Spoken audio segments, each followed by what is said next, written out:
Good morning, everyone. Welcome to this episode of Sunday Driver. Thank you for joining me. This episode, we've got more engine work that we're going to do for that 235 straight six for my 1954 Chevy one-ton pickup that I'm doing. Yeah, so I live in Minnesota. It's cold out right now, so that means I move a little slower. My garage is not insulated very well. It's not heated very well either. So I just use a couple little space heaters to get by. So I apologize. I'm not as quick to get episodes out, and yeah. But yeah, sit back. If you watch the whole episode, you will see some tomfoolery from this past summer that I did with the kids. It's fun. So yeah, sit back, relax, enjoy the show. Does my face always look this fat on camera? I gotta call Jenny Craig.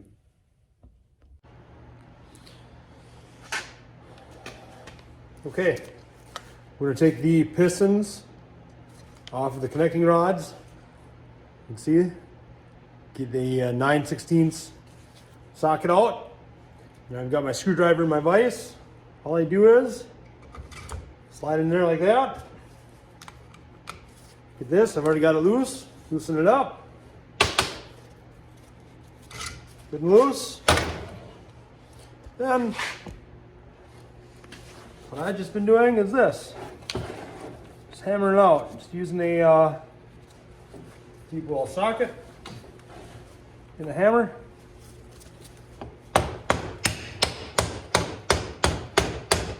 I've done this a few times. Just know roughly how deep I gotta go. That should do it. Look at that. Out like that. Then when you put the new piston on it, tighten it down and away you go. You got to center it, of course, but yay. Okay, I got the oil pump in, and I got the number 6 piston in, and the number 1 piston in. Now, the manual I got recommended that I put the oil pump in first.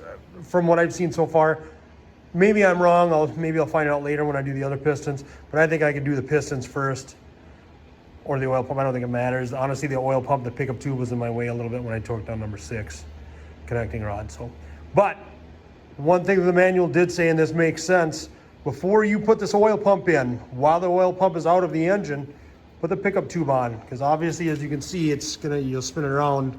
You won't be able to get it on or off while it's in the engine. So before you put the oil pump in, put your pickup tube on, and then while your pickup tube is on, they recommended even loosening these bolts. I didn't do that. There's one bolt with a lock nut down here that holds this oil pump in.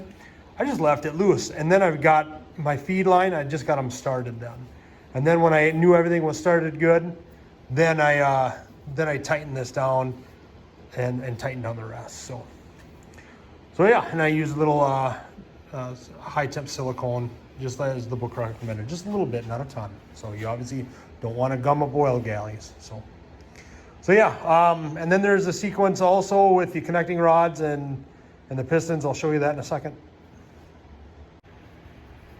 Now, when you put the pistons in, there's a certain way you got to put them in, and it involves the connecting rod. You see down there that bolt on that connecting rod where I've got that light shined? You tighten that down for the rod to the piston for the connecting rod. Now they say when you put it in, you want it on the same side as the camshaft. Well, there's a reason for this from what I put together. On these connecting rods, see a little pinhole right there? That goes to that oil journal right there. What I believe that does is, you can see it's on the same side as that bolt I was telling you about. I think this is a squirter for the camshaft. I think it lubricates the camshaft. So it's important, little things like that you pay attention to when you put this thing together. So you need to get a manual so you know about little things like this. So you can take pictures all you want, but you will miss something, even with pictures or videos. So I highly recommend, don't mess around, get a book. But yeah, it's coming together. Pretty excited. So I was recently asked, who is the best automotive company out there? Is it Chevy? Is it Ford? Is it Dodge? Is it Toyota? Is it Honda?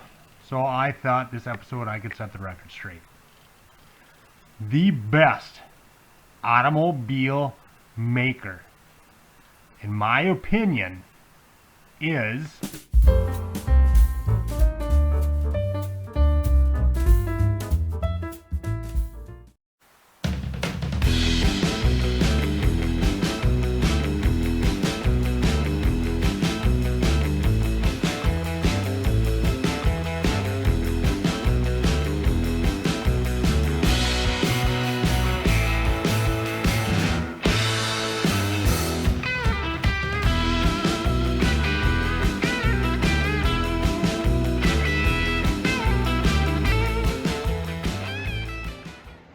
bottom half of the engine's together. Ooh, I'm excited. And now I gotta clean out that nasty pan, put new seals on it, button it up. Good times. So I'm cleaning out the bottom of the oil pan, and I literally scrape up this.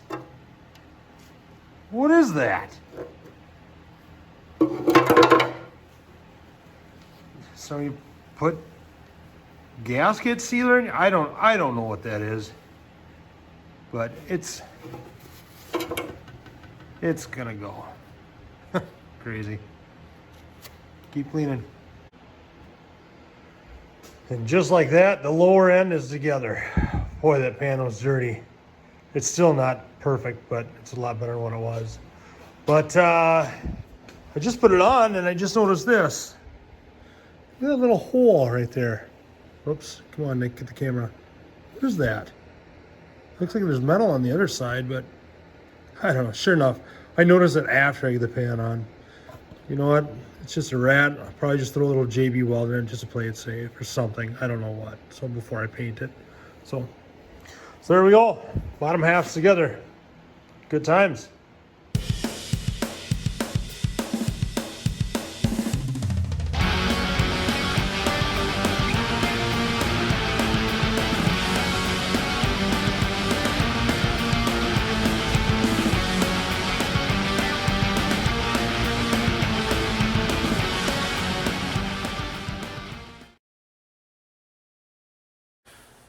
Okay, well, I think that's going to do it this episode. I'm hoping next episode I might put what I have done on that engine into the actual truck, but I got to paint it first. I want to paint it and then maybe put it in. That's what they recommend in the book. I'm not sure if I'm going to go that route or not. So that'll be next episode. So, Dad, the toilet's clogged. what? The toilet's clogged. Okay. I gotta go. See you next episode. God. What'd you eat?